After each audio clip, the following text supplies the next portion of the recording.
Hey everybody, Joel Wanasek here with Unstoppable Recording Machine, and I'm going to show you guys how to take your vocals and make them lo-fi, which is commonly known as the radio effect.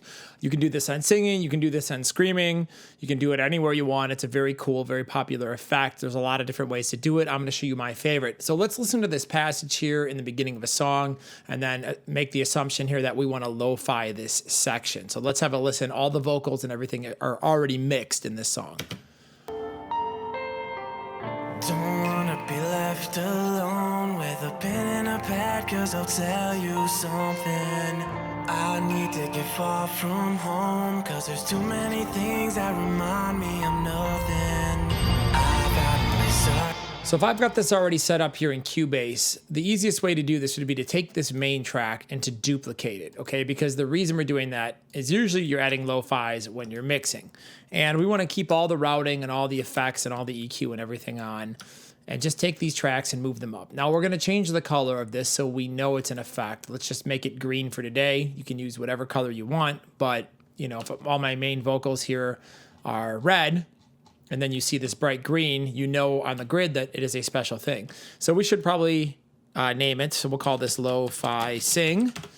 And now we know what it is. Okay, so we're gonna open up our channel settings and take a look. Now we've got some EQ on here. We've got, you know, a de-esser and stuff like that. So let's come in here and add an amp simulator to this.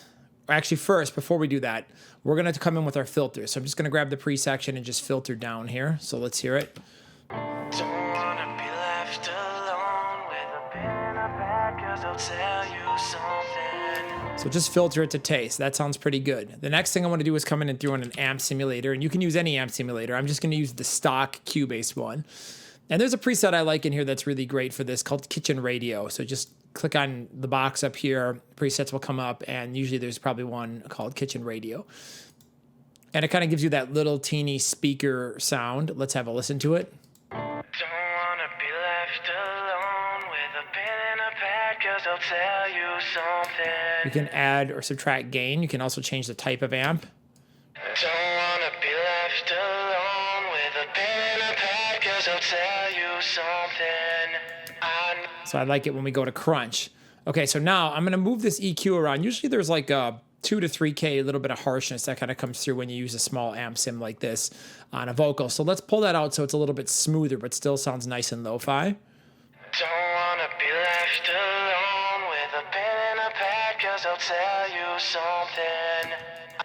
Now let's put it in the mix.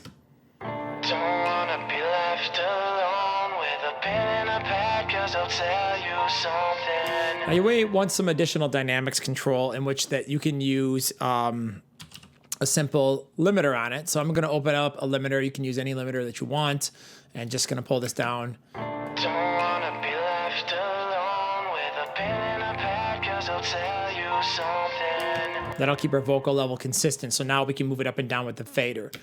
Don't wanna be left alone with a pen and a pad, cause I'll tell you something.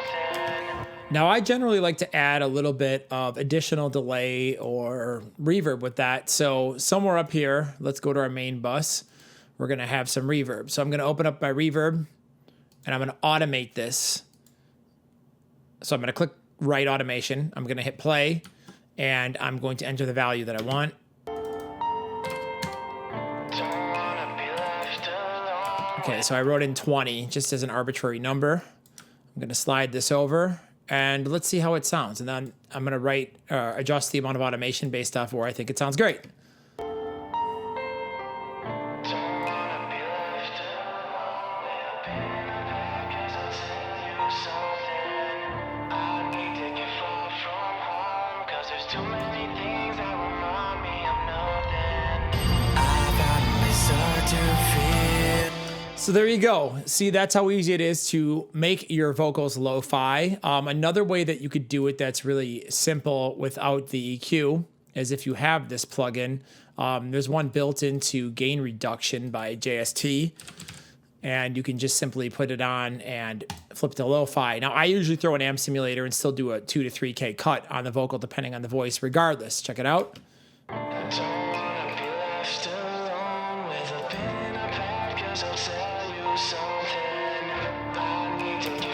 So that's another really quick and easy way to achieve a lo-fi vocal. So there you go. You can do those on your singing vocals, your screaming vocals. It's a great effect. It gets used all the time.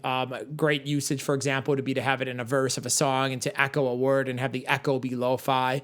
And generally, I like, and this is to personal taste, I like to add a little bit more ambience on my lo-fi vocals and my echoed vocals. It kind of makes them sound more distant and gives it a nice contrast with the actual singing. So thank you so much for watching. I'd love to know how you're using lo-fi on vocals in your mixes. Please leave a comment below. Click like and please subscribe to our channel for a lot more awesome mixing videos. Thank you. I'm Joel Wanasek, and this is Unstoppable Recording Machine.